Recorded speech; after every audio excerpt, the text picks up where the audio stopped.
এই ক্লাসে আমরা ক্লাস 11-এর অ্যাটমিক স্ট্রাকচার চ্যাপ্টারটার একটা গুরুত্বপূর্ণ জিনিস শিখব। এই জিনিসটা না শিখলে হয়তো কেমিস্ট্রির কিছুই করা যাবে না, স্পেশালি ইনঅর্গানিক কেমিস্ট্রির কিছুই করা যাবে না। বন্ডিং বোঝা যাবে না, পর্যায় সারণীতে কোনো মৌলের অবস্থান বের করা যাবে না, বা এটা শিখলে বের করার সুবিধে হবে। কীরকমভাবে বিক্রিয়া করে, কোন মৌলের যোজ্যতা কত, সে কোন যৌগে কী যোজ্যতা ব্যবহার করে, সমস্ত কিছু আমরা এই বিষয়টা শিখে জানতে পারবো, বা এই বিষয়টা থেকেই এই সব কিছু জানতে পারা যায়। তার জন্য বিষয়টা তো গুরুত্বপূর্ণ।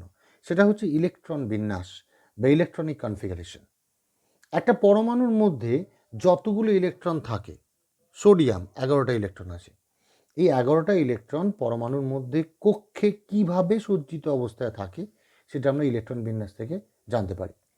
এখন ইলেকট্রন বিন্যাস আমরা একটু ক্লাস 10-এ করেছিলাম, সেখানে কোন কক্ষে কতগুলো ইলেকট্রন থাকে সেটা জেনেছিলাম, বা সেরকমভাবে বের করতে শিখেছিলাম ক্লাস 9-এ, ক্লাস 10-এ, ক্লাস 9-এ স্পেশালি।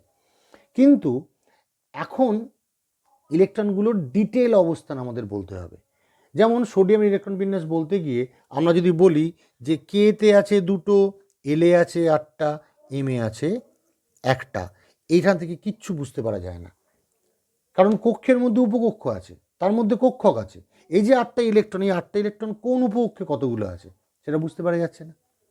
তার জন্যে তার ডিটেল ইলেকট্রনিক কনফিগারেশন বা ডিটেল ইলেকট্রন বিন্যাস আমাদের শিখতে হবে।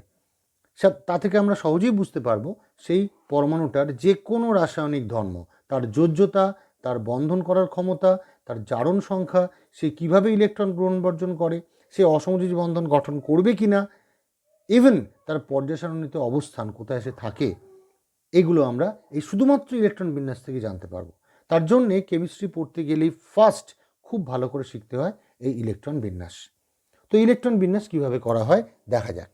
ইলেকট্রন বিন্যাস করতে গেলে আমাদের মেন লাগে আফবাউ প্রিন্সিপাল, আফবাউ নীতি, ইংলিশে AUFBAU, আফবাউ প্রিন্সিপাল বা আফবাউয়ের নীতি, এবং হুন্ডের সূত্র, বিজ্ঞানী হুন্ড, HUND, আফবাউয়ের নীতি এবং হুন্ডের সূত্র, এই দুটো নীতি থেকে আমরা ইলেকট্রনিক কনফিগারেশনটার সম্পর্কে ডিটেল আইডিয়া পাই। যেমন হুন্ডের সূত্র বলছে, যখন একটা উপকক্ষের মধ্যে ইলেকট্রন থাকবে, ধরলাম পি উপকক্ষ, আমি জানি পি উপকক্ষের মধ্যে 3টে কক্ষক আছে, আমরা জানি, ধরলাম পি উপকক্ষের মধ্যে মোট 3টি ইলেকট্রন থাকবে। কিভাবে থাকবে? হুন্ডের সূত্র বলছে একই শক্তি স্তরের যে কক্ষকগুলো আছে, যেমন পি এর মধ্যে PX, PY, PZ, একই শক্তি স্তরের মধ্যে 3টে কক্ষক, সেখানে ইলেকট্রন ভর্তি হওয়ার সময় প্রথমে কক্ষকগুলোতে একটি করে ইলেকট্রন ভর্তি হবে, অ্যান্ড হ্যাভিং সেম স্পিন, একই স্পিনে একটি করে ইলেকট্রন ভর্তি হবে। এরকম নয় যে প্রথমে একটাতে দুটো ইলেকট্রন চলে এলো, তারপরে একটা এলো, 3টে আছে বলে, তা নয়। প্রথমে সিঙ্গেল ফিল আপ হবে, তারপর ডাবলি ফিল আপ হবে, তারপরে পেয়ার্ড আপ হবে। যেমন যদি 4টে ইলেকট্রন থাকে তাহলে কীভাবে থাকবে? 4টে ইলেকট্রনের ক্ষেত্রে 1টা, 2টো, 3টে, তারপরে চতুর্থ ইলেকট্রনটা আবার প্রথমে এসে বিপরীত ঘূর্ণনে বসবে। এটা হচ্ছে হুন্ডের সূত্র, যে ইলেকট্রন প্রথমে সিঙ্গেলি ফিল আপ হবে, তারপর ডাবলি ফিল আপ হবে। তাহলে হুন্ডের সূত্র থেকে আমরা এটা পেলাম, যখন কক্ষকগুলোর মধ্যে ইলেকট্রন ভর্তি হয় তখন প্রথমে সব কটা একই শক্তি স্তরের কক্ষক আগে একটি করে ইলেকট্রন নেয়, তারপর অতিরিক্ত ইলেকট্রন থাকলে সেই ইলেকট্রনগুলো কক্ষকগুলোর মধ্যে পেয়ার্ড হিসাবে বা জোড় হিসাবে বসে। এবার আফবাউ নীতি, আফবাউ নীতিটাই কিন্তু প্রকৃতপক্ষে ইলেকট্রন বিন্যাসের জন্য লাগে। আফবাউ নীতি বলছে, যখন আমরা ইলেকট্রন বিন্যাস করব তখন ইলেকট্রন যখন ভর্তি হয় তখন ভিতরের কক্ষ থেকে ধীরে ধীরে বাইরের কক্ষে ইলেকট্রন ভর্তি হতে হতে যায়। প্রথমে ভিতরের কক্ষ বা লোয়ার এনার্জাইজড অর ভাইটাল, নিম্ন শক্তি সম্পন্ন কক্ষ প্রথম ভর্তি হয়, উপকক্ষ প্রথম ভর্তি হয়, তারপরে তার উচ্চ শক্তি সম্পন্ন উপকক্ষগুলো ভর্তি হয়। এটা হচ্ছে আফবাউয়ের নীতি। কীরকম? যেমন আমরা কোয়ান্টাম নাম্বার থেকে জানতে পারি কার শক্তি সব থেকে কম। কোয়ান্টাম নাম্বার প্রথম হচ্ছে 1s, প্রথম কক্ষে একটাই মাত্র উপকক্ষ, তার নাম হচ্ছে 1s। এবার দ্বিতীয় কক্ষে যাই, দ্বিতীয় কক্ষে কটা উপকক্ষ থাকে? যত নম্বর কক্ষ উপকক্ষ সংখ্যা তটা, দুটো দ্বিতীয় কক্ষ, তাহলে উপকক্ষ থাকবে দুটো, তাহলে প্রথমটার নাম হবে 2s, দ্বিতীয়টার নাম হবে 2p। কারণ উপকক্ষের নাম আমরা আগে জেনে এসেছি, SP, DF, এগুলোর নাম জেনে এসেছি। চলে আসে তৃতীয় উপকক্ষ, আর আগে আমরা এগুলোকে পাশাপাশি লিখি, তাহলে আমাদের বুঝতে সুবিধা হবে। তৃতীয়, তাহলে ফার্স্ট 1s, তারপর দ্বিতীয় উপকক্ষ 2s এবং 2p, তারপর তৃতীয় কক্ষকে আসি, থার্ড সেল, তৃতীয় কক্ষে। যেহেতু থার্ড সেল তাই উপকক্ষ সংখ্যা হবে 3টে। কী হবে? প্রথমে 3s, তারপরে 3p, তারপরে 3d। নেক্সট চতুর্থ 4 নম্বর কক্ষ, তাহলে উপকক্ষ থাকবে কটা? 4টে, 4s, 4p, 4d, 4f।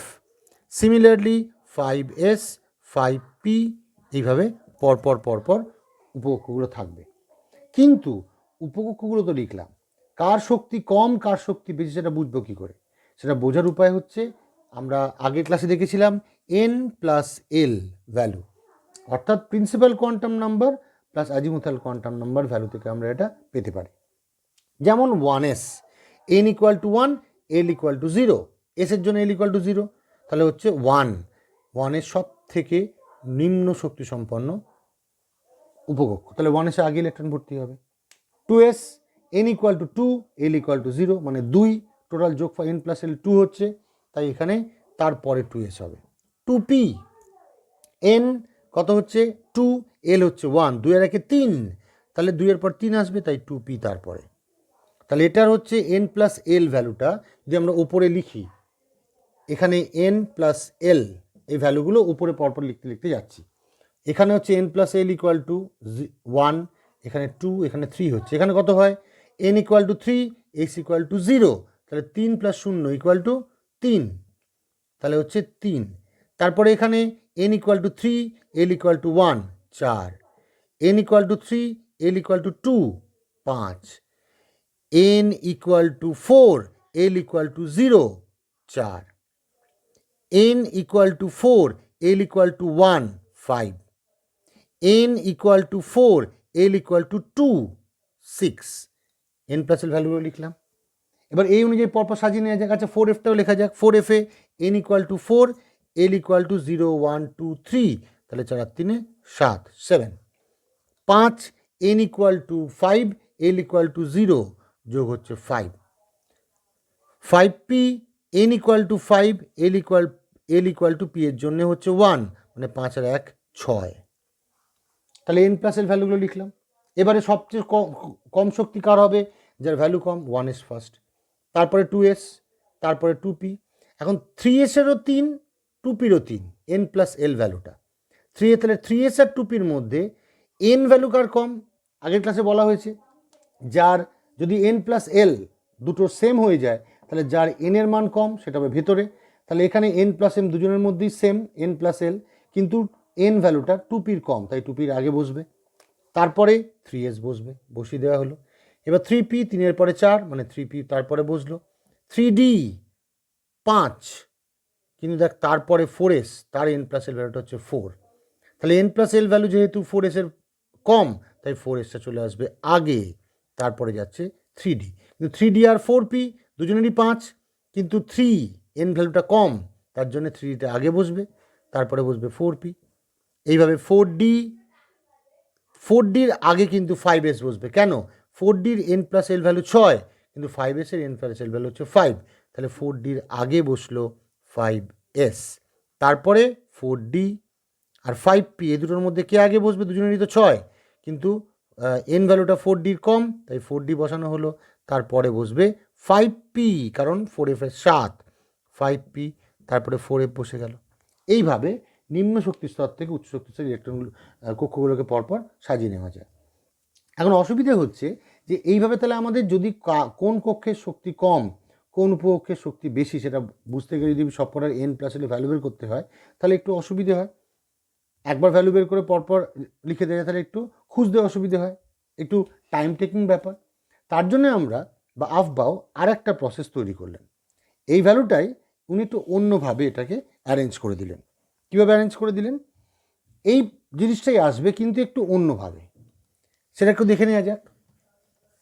উনি বললেন যে প্রথমে, মানে তার মেন থিওরি n+l, কিন্তু উনি বললেন কি প্রথমে আমাদের উপকক্ষগুলোকে পরপর সাজিয়ে দিতে হবে। কীরমভাবে?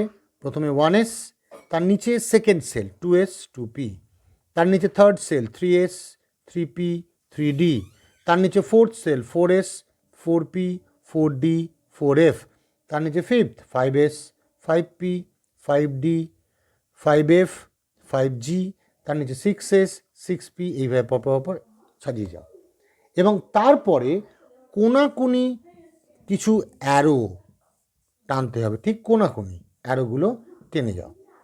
এতে কি হবে বলছে, এবারে এই অ্যারো অনুযায়ী যদি আমরা পরপর নামি তাহলে অটোমেটিক্যালি কম শক্তি স্তর আগে বসবে বা কম শক্তি স্তর শক্তি সম্পন্ন উপকক্ষ আগে চলে আসবে এবং বেশি শক্তি সম্পন্ন উপকক্ষ পরে চলে যাবে।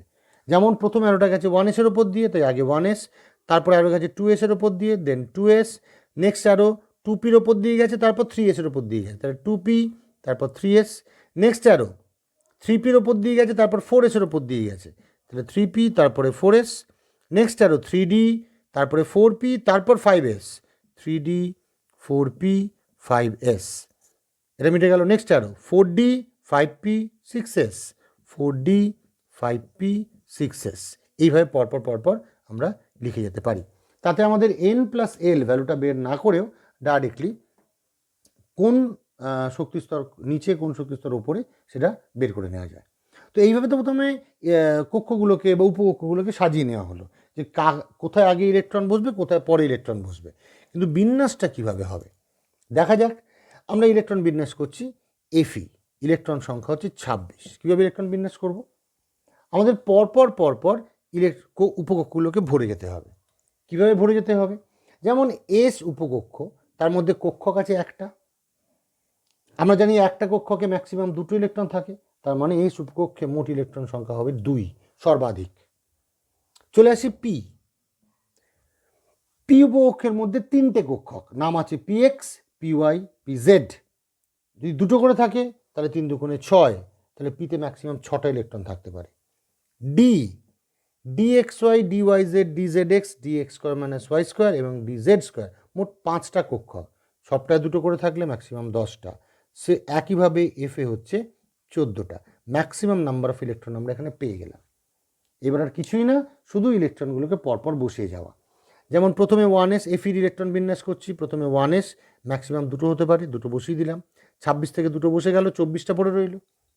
নেক্সট 2s কত ইলেকট্রন থাকতে পারে? এস মানে 2টো, 2 বসিয়ে দিলাম, 4টে চলে গেল, 22টা পড়ে রইল। তারপরে 2pতে ইলেকট্রন থাকতে পারে, পি মানে 6টা, তাহলে এখানে 6টা বসবে, তাহলে 6-এর চারে 10টা বসিয়ে দিলাম, 26 থেকে 10টা ইলেকট্রন বসে গেল, তাহলে 16টা বাকি রইল। 2pর পরে আসছে 3s, এস মানে 2টো, তারপরে পি মানে 3p আসছে, তারপরে পি মানে 6টা, কটা বসলো? 6-6 12, 13 14 15 16 17 18, আরও 8খানা ইলেকট্রন পড়ে আছে। 3pর পরে আছে 4s, এস মানে 2টো, 2টো বসিয়ে দিলাম, তাহলে 10টা, এই 10টা মোট 20টা ইলেকট্রন বসিয়ে দেওয়া হলো, আর 6টা পড়ে আছে। 3dতে কটা থাকে ইলেকট্রন? 10টা, কিন্তু ইলেকট্রন এখানে যোগ করে দেখলাম আর 6টা পড়ে আছে, 10টা ইলেকট্রন নেই, তাহলে লাস্ট 6টা আমি 3dতে বসিয়ে দিলাম। এই হলো ইলেকট্রন বিন্যাস। 1s2 2s2 2p6 3s2 3p6 4s2 3d6, এফি electron বিন্যাস করা হয়ে গেল। এইভাবে আমাদের ইলেকট্রন বিন্যাসগুলো করতে হবে। আর একটা এক্সাম্পল নেওয়া যাক। সাপোজ ক্রোমিয়াম না জিঙ্ক নেওয়া হলো Zn, ইলেকট্রন সংখ্যা হচ্ছে 30টা, বসিয়ে যাওয়া হোক 1s2 2s2 2p6 3s2 3p6 4s2, কারণ 3pর পরে 4s আসছে, তারপর 3d10, মোট 30টা বসানো হয়ে গেল। এইভাবে আমরা পরপর ইলেকট্রন বিন্যাসগুলো করতে পারি। প্র্যাকটিস করলেই হয়ে যাবে, এমন কিছু শক্ত ব্যাপার না। শুধু মনে রাখতে হবে কার পরে কে আছে, ওইভাবে ক্রস করে n+l ভ্যালু বের করেও দেখে নেওয়া যায়, কিন্তু সেটা অনেক টাইম টেকিং ব্যাপার। তাই ওগুলোকে বসে এরকম ক্রস করে ডায়াগোনাল যেভাবে আঁকলাম, সেই ডায়াগোনাল এঁকে প্রথমে আমাকে এই সিরিজটা তৈরি করে নিতে হবে। তারপর যা ইলেকট্রন ধরে সেই ইলেকট্রনগুলো পরপর বসিয়ে দিলেই হবে। লাস্টে যদি সম্পূর্ণ ভর্তি হয়ে যায় তো ভর্তি হয়ে যাবে, যদি কম ইলেকট্রন ধরে কম ইলেকট্রন রাখতে হবে, কিন্তু এর থেকে বেশি ইলেকট্রন এই সমস্ত কক্ষকে রাখা যাবে না। এটা গেল সাধারণ ইলেকট্রন বিন্যাস যেগুলো আমাদের দিতে পারে। নেক্সট আরেকটু বিচার করে নেওয়া যাক আয়নের ইলেকট্রন বিন্যাস। খুব প্রবলেম হয়, যেমন বললো Fe+2 আয়নের ইলেকট্রন বিন্যাস। আয়নের ইলেকট্রন বিন্যাস করার আগে আমাকে এই পরমাণুটার ইলেকট্রন বিন্যাসটা জানতে হবে। ইলেকট্রন সংখ্যা 26, তাই সেই অনুযায়ী তার ইলেকট্রন বিন্যাস হচ্ছে 1s2, 2s2, 2p6, 3s2, 3p6, 4s2, 3d6 electron বিন্যাস করে ফেললাম Fe26। এবারে +2 মানে দুটো ইলেকট্রন সরাতে হবে। প্রশ্ন কোথা থেকে সরাবো? আনসার হচ্ছে যদি বাইরের কক্ষ পাই অর্ধপূর্ণ বা অসম্পূর্ণ, সেই কক্ষ থেকে ইলেকট্রন সরবে, বাইরের কক্ষ থেকে। কিন্তু বাইরের কক্ষের মধ্যে যদি একাধিক উপকক্ষ থাকে তখন এস উপকক্ষ থেকে ইলেকট্রন প্রথমে অপসারিত হবে, কারণ এস উপকক্ষের ইলিপ্টিসিটি বা উৎকেন্দ্রতা অনেক বেশি, অনেক চ্যাপ্টা, ফলে এসটা আউটারমোস্ট হয়, ইনারমোস্ট হয়।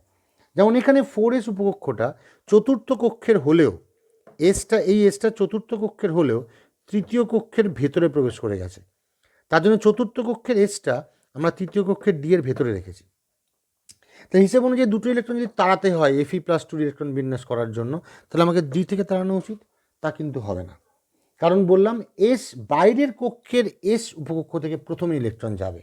তার জন্যে এই জাতীয় ইলেকট্রন বিন্যাস হলে যখন এস আর ডি কাছাকাছি থাকবে, পরপর থাকবে, যখন এস এবং ডি পরপর থাকবে তখন প্রথমে ইলেকট্রন যাবে এস থেকে। মানে দুটো ইলেকট্রন এস থেকে তাড়ালে ইলেকট্রন বিন্যাস দাঁড়াচ্ছে 1s2, 2s2, 2p6, 3s2, 3p6, 4s2 থেকে ইলেকট্রন চলে গেল দুটো, কারণ +2, 3d6। এটা হচ্ছে Fe+2 ইলেকট্রন বিন্যাস। যদি Fe+3 বলে তাহলে কি হবে? যা আছে সেম, 4s থেকে দুটো গেল, তারপরে 3d থেকে একটা ইলেকট্রন যাবে, মানে লাস্টে হবে 3d5। এইভাবে আমরা আয়ন ইলেকট্রন বিন্যাস করব। তাহলে আয়ন ইলেকট্রন বিন্যাস করার সময় যদি এস আর ডি না থাকে তাহলে শেষ কক্ষক থেকে ইলেকট্রন সরিয়ে দেওয়া যাবে, বা যদি মাইনাস হয় ইলেকট্রন প্রবেশ করে দেওয়া যাবে। কিন্তু যদি এস আর ডি পরপর থাকে তখন কিন্তু এস থেকে আগে ইলেকট্রন সরাতে হবে, তারপর ডি থেকে ইলেকট্রন সরাতে হবে। বেশিরভাগ ক্ষেত্রে এস আর ডি পরপরই থাকে। আমরা যেমন পরপর সাজিয়ে এখানে দেখা যাক এস আর ডি পরপর, এই যে 5s4d পরপর। তাহলে যখন ইলেকট্রন তাড়াবো আগে এস থেকে তাড়াবো, তারপরে আরও যদি ইলেকট্রন সরানোর দরকার পড়ে তখন ডি থেকে ইলেকট্রন সরাবো। এইভাবে আয়নদের ইলেকট্রন বিন্যাস করা হয়, প্র্যাকটিস করলেই হয়ে যাবে। এছাড়া কিছু বিশেষ ইলেকট্রন বিন্যাস আছে, যে ইলেকট্রন বিন্যাসগুলো আমাদের একটু দেখে রাখতে হবে। যেমন যে কোনো একটা কক্ষক যেরকম সম্পূর্ণ ভর্তি হয়ে গেলে, কক্ষক বা উপকক্ষ সম্পূর্ণ ভর্তি হয়ে গেলে স্থায়ী হয়, কারণ প্রত্যেকটা ইলেকট্রন পেয়ার্ড হয়ে গেছে, মানে জোড় হয়ে গেছে, একে অপরকে বিপরীত ঘূর্ণন দ্বারা আকর্ষণ করে আছে, তাই সে স্থায়ী হয়ে যায়। বা যদি তারা অর্ধপূর্ণ হয় তখনও তারা স্থায়ী হয়, কারণ প্রত্যেকের ঘূর্ণন জাতীয় আকর্ষণকে নালিফাই করে, বা ঘূর্ণন জাতীয় বিকর্ষণকে নালিফাই করে, নষ্ট করে দেয়। যেমন পি, তিনটে পিএক্স, পিওয়াই, পিজেড উপকক্ষগুলো তিনটে অ্যাক্সিসে থাকে, এক্স অক্ষ, ওয়াই অক্ষ আর জেড অক্ষ। যদি এক্স অক্ষে একটা ইলেকট্রন ঘোরে, তার পারপেন্ডিকুলার ওয়াইতে একটি ইলেকট্রন ঘুরবে, পারপেন্ডিকুলার জেডে একটি ইলেকট্রন ঘুরবে। তাহলে পি উপকক্ষে তিনটে কক্ষক, পিএক্স, পিওয়াই, পিজেড, এই তিনটে কক্ষকের মধ্যে যদি প্রত্যেকটা ইলেকট্রন জোড় থাকে তাহলে তারা স্থায়ী হবে, এবং যদি ইলেকট্রন আনপেয়ার্ড সবকটা যদি সিঙ্গেল স্পিনে থাকে, অর্থাৎ অর্ধপূর্ণ হয়, ছটার জায়গায় তিনটে, তখন সেটা স্থায়ী হয়। Similarly D, P R D এর ক্ষেত্রে এটা মেনলি প্রযোজ্য, আর এফ এর ক্ষেত্রে প্রযোজ্য। ডিতে মোট 5টা কক্ষক, যদি ইলেকট্রন মোট 10টা থাকে সব জোড় অবস্থায় তাহলেও স্থায়ী হয়, বা যদি একটা করে থেকে আনপেয়ার্ড বা হাফ ফিল্ড অর্ধপূর্ণ থাকে তখনও সেটা স্থায়ী হয়। এই স্থায়িত্বের জন্যে যদি কোনো জায়গাতে আমরা ইলেকট্রন বিন্যাসের সময় ডি এর ক্ষেত্রে স্পেশালি D4 এরম কনফিগারেশন পাই, তখন তার আগের এস উপকক্ষ থেকে একটি ইলেকট্রন সেই ডিতে প্রবেশ করে দেবো, যাতে সেটা অর্ধপূর্ণ হয়ে যায় বা সম্পূর্ণ ভর্তি হয়ে যায়, D4 বা D9 এর ক্ষেত্রে। D4 কন্ডিশনে থাকলে ডিতে একটা ইলেকট্রন গেলেই সেটা অর্ধপূর্ণ হয়ে গিয়ে স্থায়ী হয়ে যাবে। D9 এর ক্ষেত্রে একটা ইলেকট্রন গেলে সম্পূর্ণ ভর্তি হয়ে যাবে, তার জন্য ইলেকট্রন বিন্যাসটা সেরকম করে দেওয়া হবে। ফর এক্সাম্পল, যদি আমরা ক্রোমিয়াম দেখি, ক্রোমিয়াম Cr, ক্রোমিয়ামের ইলেকট্রন সংখ্যা হচ্ছে 24। যদি ইলেকট্রন বিন্যাস করতে থাকি 1s2, 2s2, 2p6, 3s2, 3p6, 4s2 3d4, এই হলো 24 ইলেকট্রন বিন্যাস, যোগ করে 24টাই পাওয়া যাবে। ডিতে 4টে ইলেকট্রন আছে, যদি একটা চলে যায় তাহলে পুরোপুরি অর্ধপূর্ণ হয়ে যাবে। এই জন্যে এস থেকে একটা ইলেকট্রন ডিতে চলে যায় স্থায়িত্ব লাভ করার জন্য। ইলেকট্রন বিন্যাস দাঁড়ায়, এগুলো সব সেম থাকবে, 4s1 3d5। অর্থাৎ যদি ক্রোমিয়াম ইলেকট্রন বিন্যাস দেয়, আমাদের এই ইলেকট্রন বিন্যাস লিখতে হবে, নট দিস, কারণ অর্ধপূর্ণ। সিমিলারলি কপারের ক্ষেত্রেও কপারের ইলেকট্রন সংখ্যা 29। ইলেকট্রন বিন্যাস করতে গেলে লাস্টে দাঁড়ায় 4s2 3d9, তাই সেটাকে সম্পূর্ণ ভর্তি করতে হবে। 9টা 10 করে দেওয়া যায়, 4s1 3d10, এটা হবে কপারের ইলেকট্রন বিন্যাস। বাকিগুলো সেম থাকবে। কিন্তু যদি 3d8 থাকে বা 3d3 থাকে, তখন দুটো ইলেকট্রন কখনো আসবে না, দুটো ইলেকট্রন আসা সম্ভব হয় না, একটা ইলেকট্রন একমাত্র স্থানান্তরিত হতে পারে। তার জন্যেই ক্রোমিয়াম আর কপারের ক্ষেত্রে ইলেকট্রন বিন্যাসগুলো এইভাবে আমরা পরিবর্তন করে দেবো। এটা কিন্তু স্থায়ী ইলেকট্রন বিন্যাস। যদি ইলেকট্রন বিন্যাস চাই, আমরা ওই 3D-গুলো বা 3d4 বা 3d9 লিখবো না, তার জায়গায় 3d10 বা 3d5 এগুলো আমরা লিখে দেবো। এইভাবে আমরা এই দুটো ইলেকট্রন বিন্যাস করব। এছাড়া কিছু যৌগের কিছু বিশেষ ইলেকট্রন বিন্যাস হয়। সেই ইলেকট্রন বিন্যাসগুলোর পেছনে তাদের স্থায়িত্ব অবশ্যই দায়ী, এছাড়াও তাদের বন্ধন করার প্রকৃতি সেটাও দায়ী। আকারে বড় হয়ে যাওয়ার জন্যে এই প্রবলেমগুলো হয়, এই পরিবর্তনগুলো হয়। যেমন নিওবিয়াম Nb41, তার ইলেকট্রন বিন্যাসের কিছু পরিবর্তন হয়। যেমন তার ইলেকট্রন বিন্যাসের ক্ষেত্রে 4d4 5s1 হয়, হওয়া উচিত ছিল 4d5 বা 4d3 5s2, কিন্তু এক্ষেত্রে পাওয়া গেছে 4d4 5s1। এইভাবে কিছু মৌলের ইলেকট্রন বিন্যাস তাদের মধ্যে একটু পরিবর্তন আছে। সেই পরিবর্তিত বা সেই ব্যতিক্রমী ইলেকট্রন বিন্যাসগুলো আমাদের একটু দেখে নেওয়া যাক। এখানে সেই সমস্ত ইলেকট্রন বিন্যাসগুলো আমরা দেখতে পাচ্ছি। যেমন মলিবডেনামের এখানে শুধুমাত্র শেষ কক্ষকগুলোকে দেওয়া আছে, বাকিগুলো দেওয়া নেই, মানে প্রয়োজন নেই বলেই দেওয়া নেই। মলিবডেনামের ক্ষেত্রেও প্রথমে যা ইলেকট্রন বিন্যাস 1s থেকে শুরু করে সেম থাকবে, কিন্তু শেষে 4d5 5s1 হয়ে যাবে। হওয়া উচিত 5s2 4d4, অর্ধপূর্ণতার জন্য 4d5 হয়ে যাবে। যেমন রুথেনিয়ামের ক্ষেত্রেও এখানে একটা বিশেষ রকমের পরিবর্তন দেখা গেছে। 4d6-এর জায়গাতে 5s1 হয়ে 4d7 পাওয়া গেছে। এগুলো ব্যতিক্রমী, 4d7 পাওয়া গেছে। যেহেতু এই সমস্ত মৌলগুলোর আকার অনেক বড়, তার জন্য ইলেকট্রনের স্থানান্তরণটা খুব ইজি হয়ে যায়, তাই এগুলো পাওয়া যায়। যেমন তার পরেই থাকে রোডিয়ামের ক্ষেত্রে তাই 4dটাই পরপর ভর্তি হয়ে গেছে, 4d8 5s1, 5s-এ একটা ইলেকট্রন থেকে গেছে, যাতে সহজে আয়োনাইজ হতে পারে।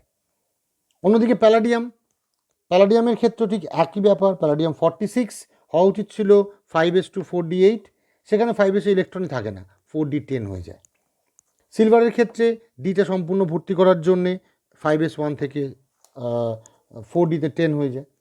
এইখানে মলিবডেনাম থেকে শুরু করে পরপর সিলভার অবধি, মলিবডেনাম 42, তারপরে রুথেনিয়াম হচ্ছে 44, তারপরে প্যালাডিয়াম 46, সিলভার 47, এরা পরপর সবার ক্ষেত্রে কিন্তু 5s-টা 1 হয়ে থাকে।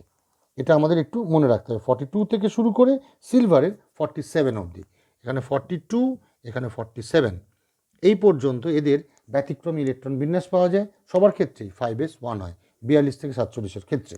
শুধুমাত্র মাঝখানে 46 প্যালাডিয়ামের ক্ষেত্রে 5s-এ কোনো ইলেকট্রনই থাকে না, বাদবাকি সবার ক্ষেত্রেই 1 থাকে। একমাত্র টেকনিশিয়াম 43, তার ক্ষেত্রে সাধারণ ইলেকট্রন বিন্যাস দেখা যায়। একই রকমভাবে ল্যান্থানামের ক্ষেত্রে ইলেকট্রন বিন্যাস হওয়া উচিত ছিল 6s2 4f1, কিন্তু ইলেকট্রনটা 4f-এ না গিয়ে 5d-তে থেকে যায়, তাই ইলেকট্রন বিন্যাস 5d1 6s2। এই জন্য ল্যান্থানাম নাম দেওয়া হয়েছে, কিন্তু সেটা ল্যান্থানাইডস নয়। ল্যান্থানাইডসের ক্ষেত্রে এফ উপকক্ষী ইলেকট্রন থাকা দরকার, কিন্তু ল্যান্থানামের মধ্যে নেই।